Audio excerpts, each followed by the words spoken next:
More breaking news. Some hostages held by Hamas will soon be freed under a deal approved by the Israeli government.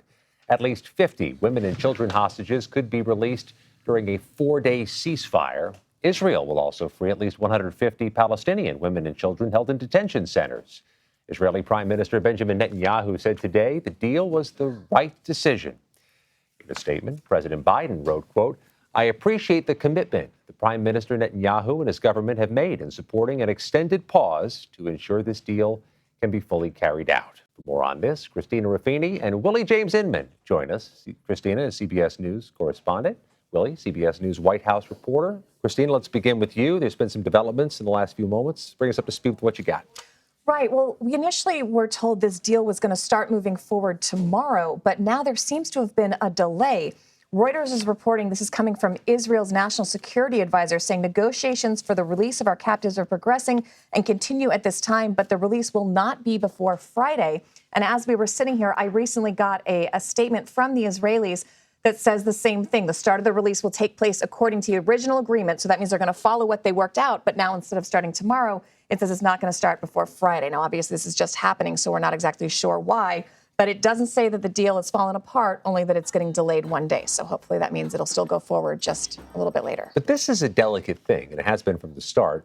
A shift in the timetable could indicate it's even more fragile. It's not good. And look, as we were waiting for this deal to be reached last night, we were all refreshing and watching our phones because we were told it was getting down to small details. One of the sticking points was the start time when this would all begin, because what they've agreed to is a 4-day ceasefire. Now, the original negotiations, these negotiations have been going on for about 7 weeks. The original negotiation was for pauses, humanitarian pauses. There would be a period of 3, 4, 5 hours where Israel would agree to stop the fighting so these exchanges could occur. This is different. This is due to the pressure coming from the White House in part.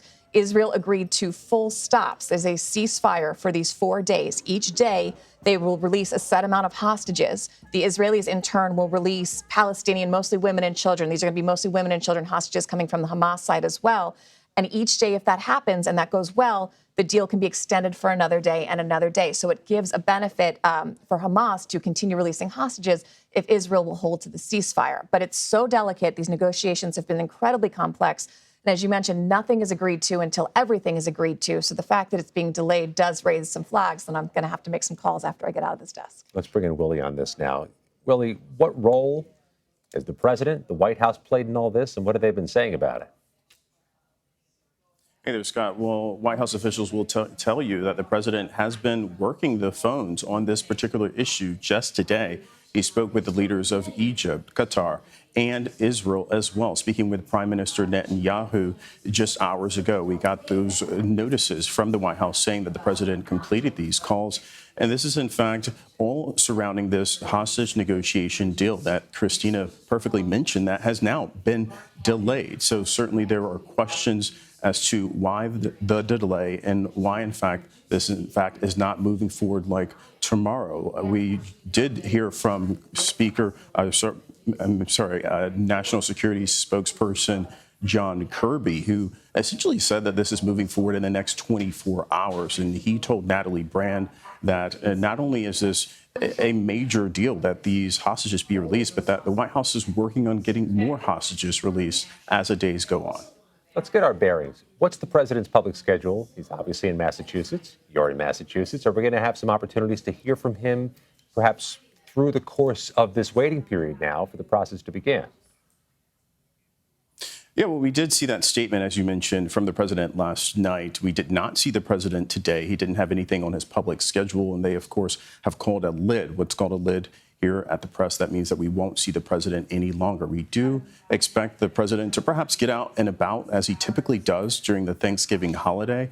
But as of now, there are no public events on his schedule. But of course, we'll be watching and waiting if he makes any type of statement. We did know via a senior administration official that the president was going to make some type of statement after this deal went through, whether that was a paper statement or whether that was a statement before the press. Of course, turned out to be a statement that the White House sent out to members of the press. But we anticipate perhaps some type of interaction with the media here, we typically follow him around. As you know, Scott, Christina knows this as well. So we perhaps will be watching and waiting as to when the president will speak to members of the press as we wait and see what happens with this negotiation and why the delay with the release of these hostages. Christina, very quickly, what questions are you asking right now? I'm asking if this is really going to happen right now. Yeah. And we're going to have to see, one of the big questions is when are these hostages are going to be released that include, young children going to be able to be reunited with their families. And at this point, we're not sure. Hopefully this will start happening on Friday, but we're going to have to wait and see if this deal can hold together and what the delay caused in the first place. Get back to it. Christina Ruffini, Willie James Inman, thank you both for your time.